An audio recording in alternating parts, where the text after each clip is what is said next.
Alors, aujourd'hui, IDTalks numéro 17 et on va parler d'art. Pourquoi de l'art? On va parler de ça parce que j'ai été invité aux rencontres du Pont du Gard dernièrement et j'ai animé en fait un atelier sur le tourisme durable pour justement essayer de voir les opportunités sur place. Et juste après, on a eu un déjeuner. Et à côté de moi, j'ai eu l'animateur qui était sur l'atelier concernant l'art et la culture. Et on a discuté et on a trouvé plein de points communs entre l'art et l'attractivité et le tourisme. Et je voudrais préciser et parler de certains projets autour de ça. IDTalks numéro 17.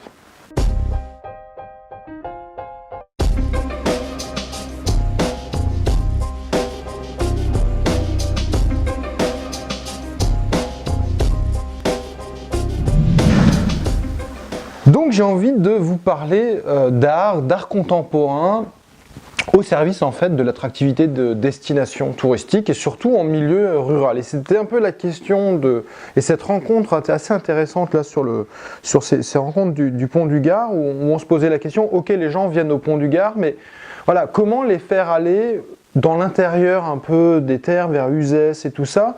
Et en fait, il n'y a pas forcément de grands sites touristiques à part le Pont du Gard. Et justement, amener de l'art contemporain, pas forcément dans les musées, mais plutôt en plein air, et d'amener ça un peu comme des rencontres surprises en fait pour les visiteurs. C'est quelque chose que j'ai trouvé assez intéressant et cette personne-là m'a parlé d'un projet que je ne connaissais pas qui s'appelle le projet Refuge d'art, qui est un projet à côté de Digne-les-Bains, donc dans le 04, dans les Alpes de Haute-Provence. Et je suis allé voir un peu le projet et en gros c'est un itinéraire de 150 km qu'on peut faire à pied, donc environ une petite semaine en fait de rando. Et vous allez pouvoir dormir en fait dans des lieux assez atypiques, gratuits, qui sont des artistes qui ont réhabilité en fait comme des cairns un peu géants comme ça, vous verrez, je vais vous montrer les images, mais aussi des refuges, des anciens habitats en ruine.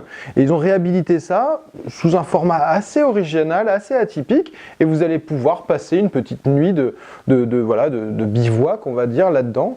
Et en même temps, sur le parcours, vous allez pouvoir voir et apparaître en fait des œuvres d'art comme ça, assez éphémères. Et donc c'est dans la réserve géologique de Haute-Provence, et je trouve que c'est assez intéressant, ce travail qui a été fait par cet artiste qui s'appelle Andy Goldworthy.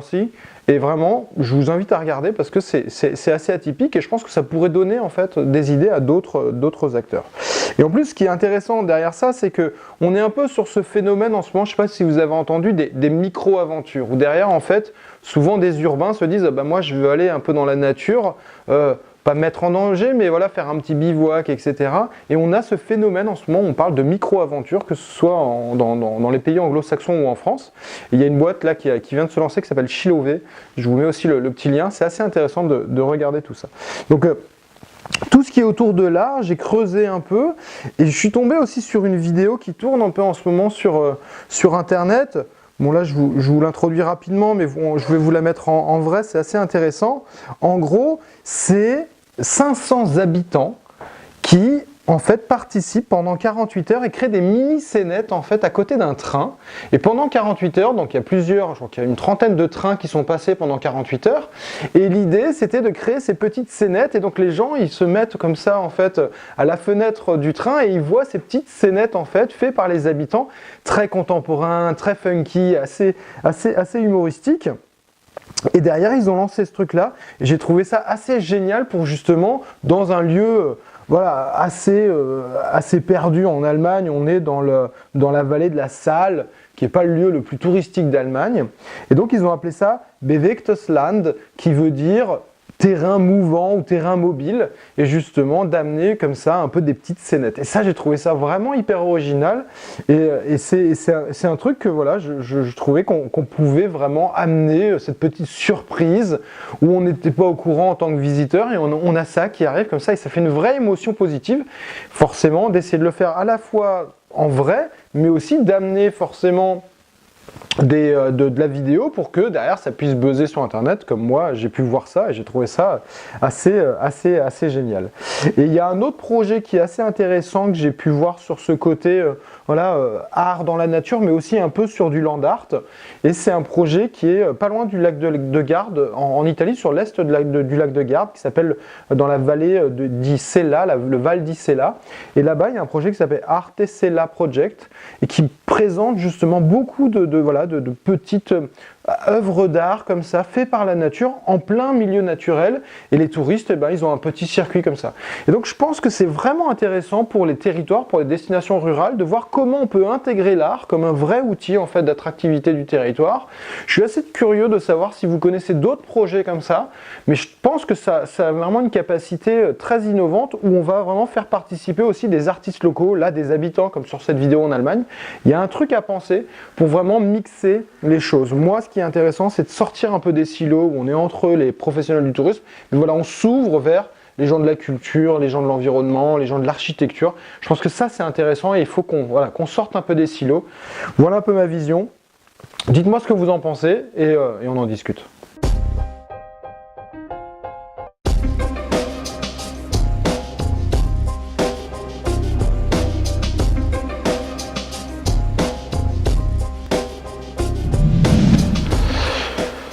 En plus, je ne sais pas si vous avez vu, mais j'ai écrit un article dernièrement sur le blog qui parle d'un architecte danois qui s'appelle Bjarke Ingels, qui a monté une boîte qui s'appelle Big, c'est assez marrant. Et en fait, ce gars, c'est un architecte un peu fou qui a inventé un concept qui s'appelle Hedonistic Sustainability. En fait, l'idée, c'est d'essayer de voir comment on peut avoir cette durabilité, ce développement durable, mais d'une façon où on intègre de l'hédonisme derrière.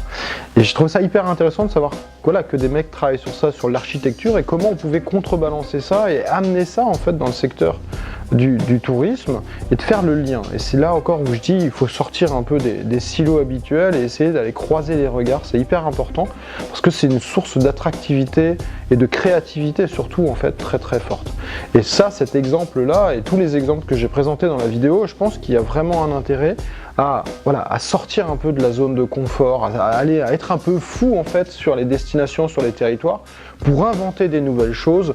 Je pense qu'aussi sur l'hébergement éphémère, il y a beaucoup de choses encore à inventer et à créer pour qu'on ait vraiment, on amène cette rareté, on amène cette surprise et cette créativité, et pour là, faire venir des artistes, faire venir un peu des gens un peu barrés, je pense que ça ferait du bien en fait à notre secteur d'activité. Merci et j'attends vos petits commentaires en dessous de la vidéo. À bientôt.